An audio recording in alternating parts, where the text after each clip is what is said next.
El presidente de la Generalitat Valenciana, Francisco Camps, se defiende de las últimas informaciones publicadas en relación con el caso Gürtel, en las que se revelan conversaciones íntimas con Álvaro Pérez, el Bigotes, y presunto jefe en Valencia de la trama corrupta ligada al PP.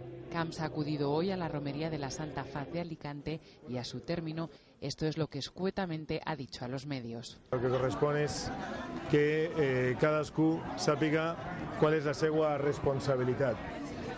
La meua és esperar el moment de dir el que tinc que dir en el lloc on correspon. En qualsevol cas, ja he dit en moltes ocasions que és un muntatge i és tot mentira. En la conversación que hoy publica un diario nacional, el líder valenciano se dirige a El Bigotes como amiguito del alma y le emplaza a una cita para hablar de lo nuestro. El afecto entre ambos es más que evidente, incluso en un momento dado interviene la mujer de Camps para agradecer a Álvaro Pérez un regalo recibido.